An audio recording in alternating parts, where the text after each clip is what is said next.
Don't get me wrong, they did a great job. I'm cheering over Watering. Yep. Give me a bias. I want heavy wins, but I still want to be cold. I want massive wins and lots of hosing. I want lanes, baby. Don't you want lanes? Why is that funny?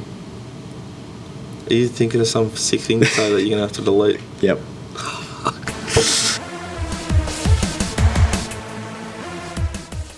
G'day punters, welcome to the deep dive. We're going to deep dive ourselves right into a massive Flemington Carnival week, Peter. I get a bit tired just talking about it already. It's a long week. Feels like the Cup was months ago, really. Feels like the Derby was a month ago. Yeah. It was a long variant week with changing weather conditions and some really interesting wind conditions, especially on the Saturday. But the wind affected the majority of the carnival. Pretty tricky meetings and races to review in detail with confidence. It obviously can be achieved, but the opinions would vary as to who and what was suited and what wasn't. I guess that's the upside in the way, is that some of those horses, that's like end of prep now. Yep, exactly right. You can just sort of take the SP and move on, I think, when you're not sure here. What's the plan for the show today, Pistol? Well, we're going to go through the features on each day, the classics. I think one in particular, the Cup, we can almost skim over because they walked. It was a walking race, and everyone's had their 2 bobs worth and all that sort of stuff. 2 bobs worth? Well, and more than 2 bobs worth. It's just endless content about it. People have to get paid somehow. Thankfully, we've provided a profit for those who bought our products. Yeah. But most importantly, we've fattened our pockets big time. It's been a good carnival overall. Yeah, I mean, I guess touching on results, we started off a really strong Cup week. I mean, the Friday night leading into Derby Day was close to all time. Yeah, it was great timing too to build a bank for a really tricky week. Yeah. And we were lucky enough to build on that on Saturday, build on it on Tuesday. We were in front all of Thursday until the Oaks, which we'll talk about later on, where we went really hard the wrong way. Yep. And then Saturday was a really painful, slow day. Didn't bet a lot, but didn't land one single blow. But finished with a really nice profit overall and capped off a strong carnival, which is a full credit to you, my man, because you've been a very, very big help to keeping it sort of consistent and having someone to bounce off, I think needless to say, this time next year, we compare to where we were this time last year, and we're about the entire of the Flemington Straight in front of where we were then. I think it's only going to get much stronger next year. And especially if rumours of I don't know if it's going to happen, I've got my doubts, but the alcohol ban Cup week. I don't think it's going to happen. Millions. Yeah. But anyway, I think if we tone it down a little bit, the results can only improve. Exactly. But you need to let off some steam, I think. Oh, it's such a mentally intense week. I think if you go too far the opposite way, it'll be detrimental. You can't just be a robot that week. There's too much going on. There's a lot of social activity, and if you lock yourself into a darkened room, you'll probably go backwards. All right, well, shall we start with Derby Day? We have to go back right into the recesses of the mind to get back that far. Yeah, but it's a happy place, Pete. Warning. How good was it? It was one of the most enjoyable races I've ever watched. It was one of those. Obviously, 100% because we launched at it. But you, especially for yourself, you'd been pushing Warning very hard the previous 2 starts. Right, 400 to go, I felt vindicated. Yeah. Like with doing what we do, it's not just your financial gain. It's your you feel pressure. You feel it coming, and to be against the market so hard with like we were. Yeah, I was pushing it, but you were with me. It was fucking rewarding, like really rewarding. Great ride by Damien Oliver. Like he pantsed him here.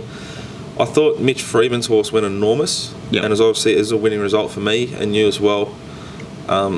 Soul Patch would have ended us, but 300 to go. I felt pretty good about life. It was a very interesting. On top of Miami Bound winning the whatever it was earlier in the day, it was a fat day. I had a little Ollie all up too, which was fat. It was just they were both mover bets. It was just a really, really strong day. The Derby seems to happen every time, mate. There's just like 3 to 4 horses that seem like they actually want to stay. and it just becomes like a bit of a slug. But he's got through the line pretty strong. Yeah. Yeah. Like it's pretty. This horse, he's run a figure that's competitive in this year's Melbourne Cup. Yep. Right, there you go. Not much more. As a 3-year-old. Yeah. So if Bound Declare can go out and win a Melbourne Cup, albeit at a disgustingly low benchmark figure, this horse has got a huge, lots of scope, punters. From a betting point of view, Soul Patch was quite a strong move late. 460 into a low of 375. In the end, it closed at 380. And that was just under $500,000 matched. Shadow Hero was the other one, obviously. Well, let's talk about Shadow Hero first, because Rob Scurry was adamant. There was so much lead in his pencil for this horse. It was just he was obsessed. It paraded, and you could see why though when you saw it parade. Paraded absolutely at top. Outstanding horse. Yeah. There was no real drift. It was just basically money being traded backwards and forwards. But in terms of where it got to and run, I think if we wanted to sum up Cup Week as a whole, the best rides won, and by best rides, it's not riding for luck or anything like that. If we wanted to sum up in one word, it would be intent. Yeah, I was saying we've been preaching for a long time. Intent wins more races than it loses, and we definitely saw that. And you know, Warning being put into the race, basically dictating. Miami Bound put into the race the same day. The list could go on. My brain is fried from how many horses and betting markets we've seen, right? But Craig Williams won the Melbourne Cup with intent. Oliver rode Miami Bound in the Oaks with intent. He sat 3 wide with cover. He could have snicked to be like look, that's what most jockeys would have done. Intent. What won the Magic Wand? Intent. Race. Yeah. Hartnell ridden finally with intent, runs third in a good race and probably runs its biggest figure of the prep. Yep. It's Melody Bell, you know, hard luck story. Well, you closed good, but you had to make too much ground because you were ridden negatively early. And they'll say he had a wide barrier, like so did Craig in the Melbourne Cup. Yeah, you just rode it perfect. No intent, surprise baby. Should have won the Melbourne Cup probably by 4 lengths. Yep. The horse went enormous. Shadow Hero, though, back to it. Sorry, we're obviously you can tell we're a bit foggy here on the deep dive. Shadow Hero's clocked the third fastest the last 200 metres of that race, of the Derby. So I think we were just winding up Scurry saying it's probably a miler, but this thing probably stays off that. Yep. The third fastest in the race, it hasn't stopped.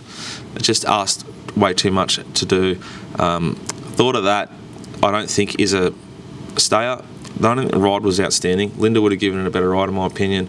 When Oliver just dangled the carrot and just said, "You can go around me if you want," and just gave him a bunny, and off Mark went and just let Ollie just sit behind him. Geez, I felt good about my bet at that point in time. But I don't know what else you want to take out of the race. Relucent had a good run, does stay. I think it'll be all right horse going forward. Soul Patch obviously got good ability. Yep. Southern Moon will stay, does stay. Excited to see what Mitch can do with that horse. Our man Mitchy Friedman had a fantastic Cup week. Could have been better, but it was very, very strong. Yep. Now we move to the Melbourne Cup, Pete. Yeah, look, at Melbourne Cup, we won't stay too long on this race because, because it was a bit of a debacle. Yeah. And it's been done to death by every media source that ever existed. Exactly. Doesn't even talk about racing. Some just sports channels talk about this race. Willow's ride, smart, showed intent. He didn't reinvent the wheel though. No. He rode outstanding through the Carnival. I don't reckon this was in his top 5 rides. Yep. All he did was dig up a horse and put into the race. Yep. No, they weren't going that. And it's a Melbourne Cup, so they just go to sleep, and then he just waited and he got a run. Yeah. He rode some of the smartest, most intelligent rides throughout the Carnival that he gets near the credit that he deserves for. Whereas this was a great ride, don't get me wrong, but he just rode so well during the Carnival. I'm glad they put in a protest. Yeah. Because that other horse probably would have won, and they didn't want to protest because of the same connections. Yeah. I think Geordie Childs in 10 years rides Surprise Baby, it'll win. Yeah. Just with a little bit more experience, a little bit more confidence. Like that horse has clocked Surprise Baby over 1,300 metres on a 10-race card in which there's some decent figures and some decent horses. Surprise Baby's clocked the fastest last 600 of the day, the 5th fastest last 400 metres of the day, and the 2nd fastest last 200 metres of the entire day. That tells me the horse should have won and won pretty well. which shits me on a number of levels because I have low interest in the Melbourne Cup as a race. I think the Cox Plate is a much more interesting race, but we fell into it and we bet and we backed Surprise Baby, and I reckon it wasn't an awful. After the race, I thought how stupid was that bet, backing a horse that's going to need to run on. Yeah. But if there's a 2 lengths more tempo in this race, which it could have been 10 lengths more, it wins. It's gone huge. Do we take anything out of the race? Not really. I think if you want to bet, I think Surprise Baby will beat Vow and Declare next year. Yeah, I would completely agree. That's what I'd take out of the race. I think Surprise Baby is a better stay than Vow and Declare. Off their personal best or their PBs overall in the Punting Form data, Surprise Baby's got about 7 links on Vow and Declare on their PBs. Which I think is grouse to like an Aussie won, an Aussie probably should have won, and a international from a multi who's got plenty overwhipped his thing with the wrong hand, which took out another international, which let an Aussie win. And Prince of Iran loves Australia. He's almost going to be an honorary Aussie, I think, by the time. Yeah, but also Vow and Declare and Surprise Baby are actually Australians. Like sometimes, like people would have thought Finch was an Australian. Yeah, no. Oaks Day, Peter, Ladies' Day. Very cold and miserable day on course. There weren't many ladies on course that I saw. There was a 9-race card. They walked for 7 of them. 6 of them they absolutely walked. Race 1 was the biggest figure, Sava Heat. They went pretty quick early in the Oaks, which Miami Bound won, and we're going to get to. We were winning all day. We lost it all in the Oaks. And then they started our negative run, but it was a solid day early for us. We stuffed up the race 1 without betting Sava Heat and Mr. Moneybags, both on top, clear on top, but we weren't convinced they'd win. Missed an opportunity there, but I think we bet pretty well through the day. I think we saw them well. Well, if anyone out there is a horse watcher, and I mean a proper horse watcher, you don't go like once or twice a year, you go like once or twice a week. Get in touch if you think that Miami Bound paraded better than it did on Derby Day. To my mind, to my eye, it went backwards massively. It was very poorly behaved in the yard on Thursday. It didn't want to race. It pissed off to like the 800 metre mark and stood there. Had to go and get it. Like if a horse isn't doing what Ollie tells it to do, the horse is not sweet. Like he's going to get it to do what he wants to do more times than not. It was uncomfortable. It was shitty in the yard, and then it just ran a huge performance. Gamay, another Piero that we fell for in the yard, just like the Derby with Shadow Hero. Did it stay? What's your call? I mean, look, are we... Let's be honest before we say... Throughout the run, when Vegas Jewel was 3 wide and cast, awful ride. Miami Bound had its back, 3 wide with cover, and Moonlight Maid was at the tail, and Gamay was in the box seat or the coffin, but the staying race, the box seat. I was thinking moral, complete and utter moral, and probably luckily that I didn't lose a couple more thousand in play, just going yes. I thought it was an absolute moral in run. It was one of those where there was a fair amount of money that came for it late as well. So we obviously sent it out as a bet, and the market followed us straight afterwards, which was, it's always a nice thing when you get that confidence of the market. But it obviously, I care less and less for it the older I get. But it used to be like a little pat in the back that you're on track here. I mean, we would have taken, you should be all right. What, 480? It's jumped 370. So talk about what the money did, because it crunched. Yeah, absolutely. I mean, Gamay. We're talking a couple of minutes before the jump, 470 into 430. That's 61,000 match, and it just copped another few of those late. And in the end, it was 268,000 matched. That took it from that high of $5 into 375. Like, it's a real solid go late. And then it's clocked the 5th fastest. Like it's clocked the 8th fastest last 200 metres of the race. So it doesn't stay. Yep. I'm happy to say it doesn't stay. I think Moonlight Maid stays. I think Miami Bound stays. I don't know what this Never Listen really is. Sometimes it's out wide, New South Wales, Oaks form, and never do anything ever again. Like that other thing that Abdullah pulled their pants down on. Yep. Whatever it was. The sketty. Bless it. What do you do with Miami Bound moving forward? And how do you handle that parade? Do you agree with what I just said? Yeah.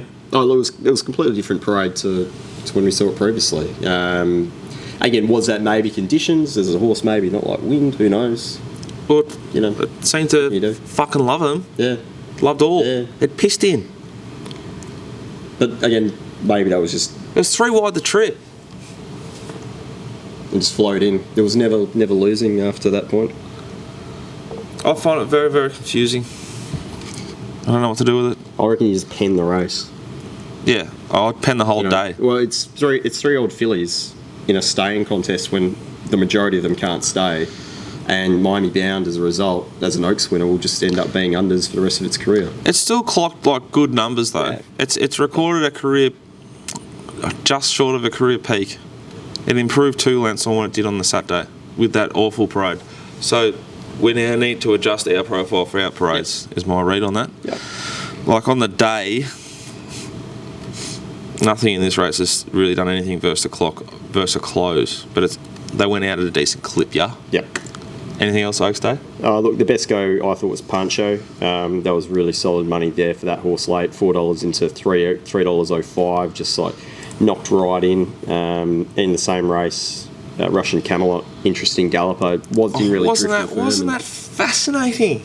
Just when I'm looking at the race like the day on Wednesday, I'm thinking there's no way I'm backing this thing and it's surely going to drift. How have they gone up this price? Then the more people I spoke to, and I'm talking proper judges who, like a lot of people never even heard of, but bet big, found it, it kept going off. And then I had typical Ollie run of the race. Yeah. Fuck. Anyway. We'll leave Oaks Day there because by far and away, for me, the most interesting day was Stakes Day, not only from a conditions, climate point of view. The first, 4 or 5 races, it seemed the inside, the rails and run position was not suited, the wind was right up, and then all of a sudden the wind dropped and changed direction a little bit. It seemed to just allow horses that settled on the rail, the inside barriers came back into play, but it was just a day for big goes. Some of them landed, some of them did not. I'd say most of them didn't. Yeah. I'd say that one thing to learn out of windy days at the races is it affects the jockeys, which then affects you. Only one race on the day was run fast for the class to the 6. It was race 1. Yep. So then they felt the wind. Gone even, slow, even, very slow. So what a horse can do to the clock and overall figure is dampened because they walk early. Yep. And then the wind changed throughout the day. I'm glad you found this day interesting because I found it complete and utter fucking torture. I don't want to talk about this day for that long, so I'll let you drive it. It was an absolute slugfest this day. It was one that... it was the first day literally all year I felt like I was at work. I loved it, but I didn't win.